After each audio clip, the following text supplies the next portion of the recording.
Hi guys, I'm back with another video. Today's video is going to be reactions for WWE WarGames 2025 or WWE Survivor Series WarGames 2025. You guys know how these videos go by now, so I'm just going to get right into it. So let's get right into those results. So I got 3 out of the 4 matches correct, which is overall a great pay-per-view for me. I did great on the pay-per-views, and overall the pay-per-view itself was very good, so let's just get right into it. So the first match of the night is the women's WarGames match. Rhea Ripley, Io Sky, Alexa Bliss, Charlotte Flair, AJ Lee versus Nia Jax, Lash Legend, the Kabuki Warriors, and Becky Lynch. Winners of the women's WarGames match, Rhea Ripley, Io Sky, Alexa Bliss, Charlotte Flair, and AJ Lee. Well, I'm not really too surprised by this outcome. Just like I said in my predictions video, typically the team that wins the advantage match typically wins the WarGames match. And I'm not really too surprised by this outcome. Like I said, I thought Rhea Ripley, Io Sky, Alexa Bliss, Charlotte Flair, and AJ Lee were the better team in my opinion. I said that in my predictions video that they were the better team. Now, there was some good wrestlers on Team Nia Jax, Lash Legend, the Kabuki Warriors, and Becky Lynch, with Becky Lynch, Asuka, and Nia Jax, but I just feel like overall Rhea Ripley, Io Sky, Alexa Bliss, Charlotte Flair, and AJ Lee were the better team. And overall, I'm not surprised they got the win. There was some cool moments in the women's WarGames match. There was a spot in the match where they used the metal chain, and like the team of Nia Jax, Lash Legend, the Kabuki Warriors, and Becky Lynch, they tied up all the team members on Team Rhea Ripley, Io Sky, Alexa Bliss, and Charlotte Flair, and AJ Lee, and I thought that was a pretty cool spot in the match. Another cool spot in the match was a trash can spot where one of the competitors put a trash can on the head of the other competitor, and they held them, and then they swung it, and then the other person drop kicked the trash can. I thought that was a pretty cool spot. Another pretty cool spot in the match was Io Sky literally does this in every WarGames match, but Io Sky did a diving attack with the trash can, and she literally does that in every WarGames match, so that's always a cool spot. So yeah, I'm not really too surprised with the outcome in the women's WarGames match. The second match of the night is a singles match for the WWE Intercontinental Championship. John Cena, the champion, versus Dominic Mysterio. Winner of the singles match and the new WWE Intercontinental Champion, Dominic Mysterio. Yeah, I'm not really too surprised by this outcome. Like I said in my predictions video, they're either going to go two ways with this. Either they're going to have John Cena going into his last match as the champion, or they're not going to have him being champion going into his last match, and Dominic Mysterio will regain the Intercontinental Championship that he lost to John Cena. And like I said in my predictions video, I could see why WWE would want John Cena to be the Intercontinental Champion going into his final match. But I could also see why they would give the championship back to Dominic Mysterio. I didn't put it out of the question that Dominic Mysterio was not going to win the match. Like I said, I had a hard time predicting this match because I didn't know what WWE was going to do with it. I said, well, there's a good case for WWE having John Cena be, the Intercontinental Champion going into his final match, but there's also a good case of Dominic Mysterio regaining the Intercontinental Championship. And as I thought it happened, the Judgment Day got involved. And John Cena didn't get any help. He didn't get any help from Rey Mysterio. He didn't get help from AJ Lee, Dragon Lee, Rey Fenix. He didn't get help from anybody. I mean, everybody in the Judgment Day pretty much screwed over John Cena, and that's how Dominic Mysterio won the title. Now, I'm not going to say that I'm not surprised by the outcome, because I'm not, and I'm not surprised that the Judgment Day got involved. I knew they were going to get involved some way or another, but what really surprised me was the return of Liv Morgan. Now, I didn't expect Liv Morgan to return so early. I thought she would be returning at the Royal Rumble, and I think Liv Morgan is a really good choice of winning this year's Royal Rumble for the women, and I thought she would return in the Royal Rumble. But they returned her a little bit early to help Dominic Mysterio win back his Intercontinental Championship from John Cena. At first, it looked like, Liv Morgan turned on the Judgment Day, but it was a plan the whole time for Liv Morgan to turn really quick on Dominic Mysterio and then to turn on John Cena. It was a double cross, but overall, I thought the match was good. And like I said in my predictions video, I was very 50-50 on this match about what I thought was going to happen, because I could have seen it going either way. I knew there was a 50% chance that John Cena might lose the title tonight. And that was just the reality of it. I knew there was a possibility that WWE could have had him be champion going into his final match. But I could also see Dominic Mysterio winning the title back. Because one, it's his hometown, San Diego. He's going to get help from the Judgment Day, which is what happened. And, Dominic Mysterio just deserves it, man. I mean, there was a really good spot in this match that I really enjoyed. John Cena and Dominic Mysterio did this spot in the match. Now, I don't know if this spot was called on the fly or if the spot was intended for the match, but John Cena and Dominic Mysterio did a spot in the match where Dominic Mysterio did a diving move off the barricade, and the week previous, on Monday Night Raw, Penta injured his shoulder in the exact same way, and they did a spot where it looked awkward, where John Cena awkwardly landed him on his shoulder, and just good selling from Dominic Mysterio. That's honestly one of the reasons why I believe that Dominic Mysterio is going to be a world champion in the future, is because just his character, his storytelling, how he sells, how he speaks, how he gets the fans mad at him.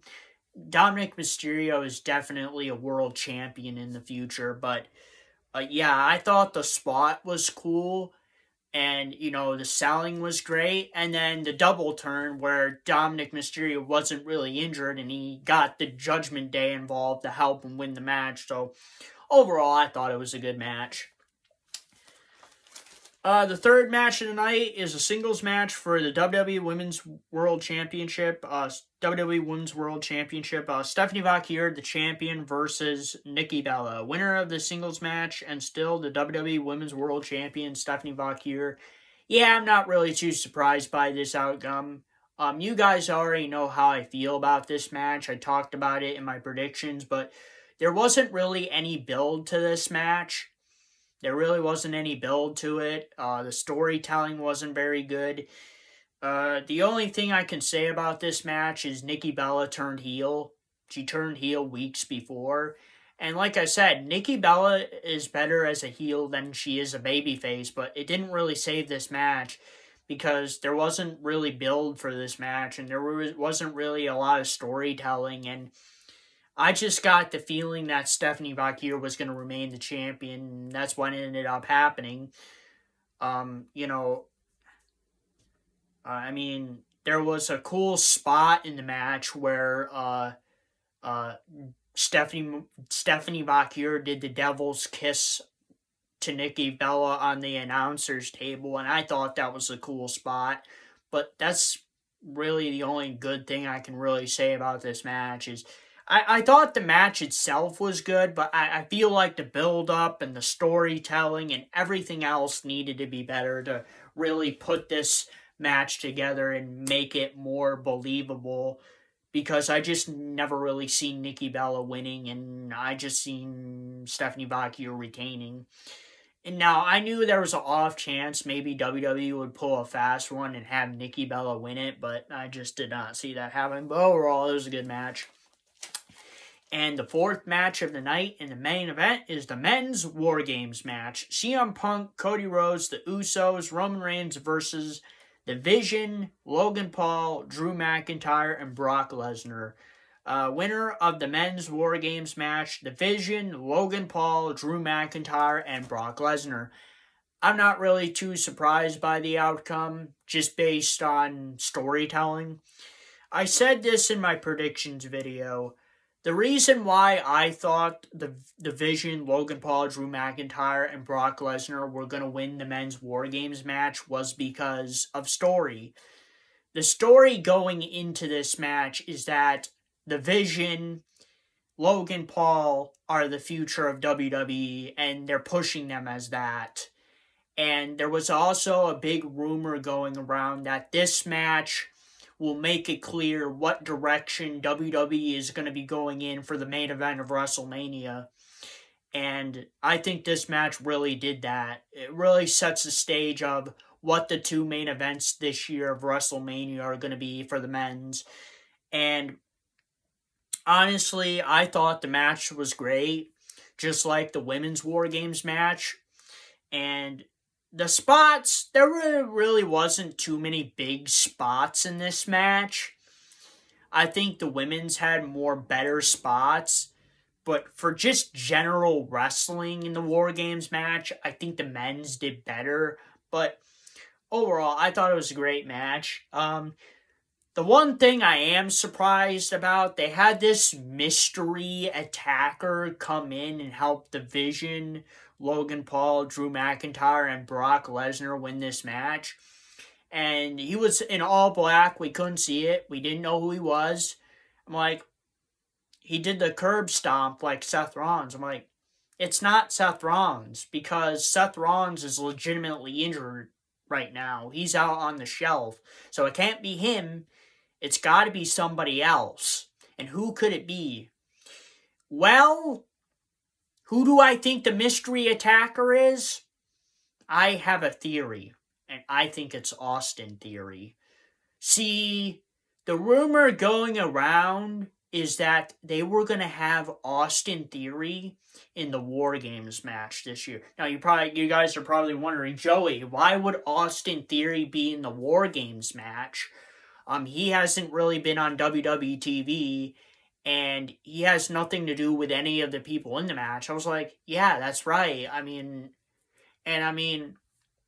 I think Austin Theory would be a good fit to join the Vision, because I believe Austin Theory is a great wrestler, and WWE could be doing a lot more with him. And I just see a general future with him.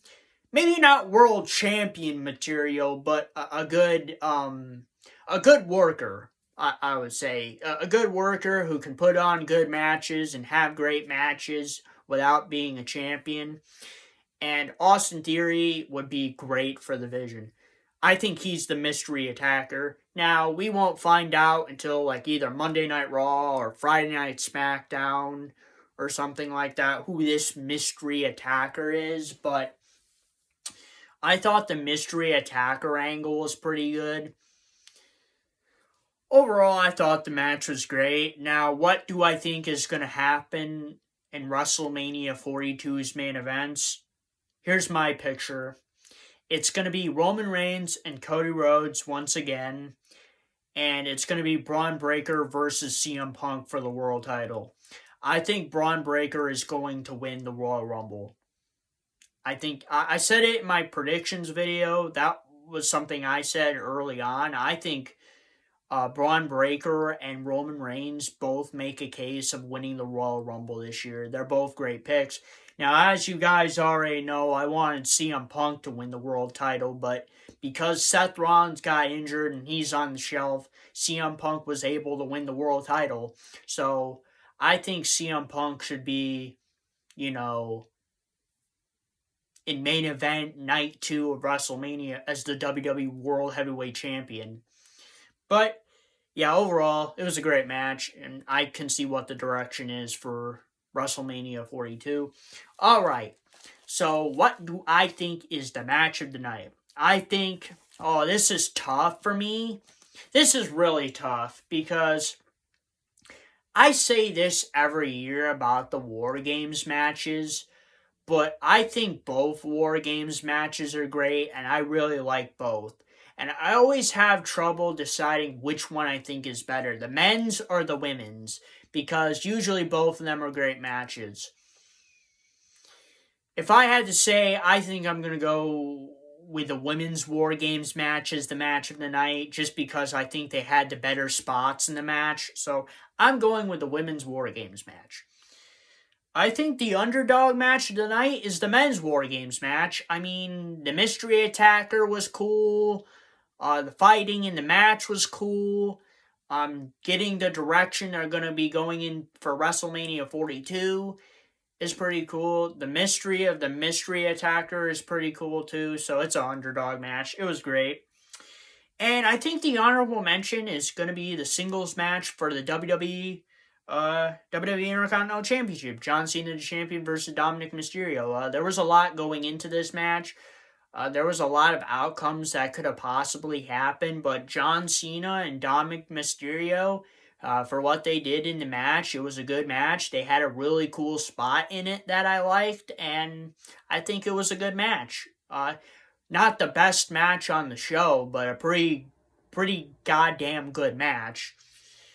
I think the singles match for the WWE Women's World Championship is probably the worst match of the night, in my opinion. Now, it's not a bad match per se. I thought there was a really cool spot with Stephanie Vaquer doing the devil's kiss on the table to Nikki Bella, and I thought the match was good, but the reason why I say it's the worst match is because of the build-up and the storytelling. I didn't really like it that much, but the match itself was good.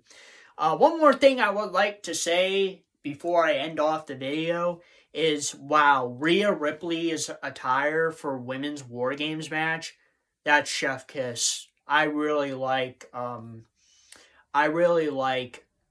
what they did with the Rhea Ripley's attire.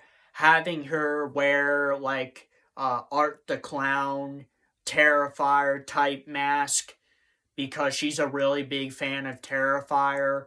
And I thought the mask was really cool. She's wearing the mask because of the broken nose, but it's better than the other mask she has been wearing. I thought that Art the Clown mask was pretty cool, and her attire in general was just really cool. And I know that WWE has done a collaboration between WWE and Terrifier, and they have these Rhea Ripley shirts that I really want to buy, and I think I'm going to get those for Christmas. I should have wore my Terrifier shirt for this video. Man, that sucks. But anyway, Rhea Ripley's attire for women's WarGames match was really cool. And I'm really excited for that crossover. I really want to buy those shirts. So those are my predictions and reactions for WWE Survivor Series WarGames 2025. Please post a comment. What were your predictions and reactions for WWE Survivor Series WarGames 2025? And if you guys like this video, please don't forget to please like, subscribe, and comment. And I'll see you guys next time. Peace, period.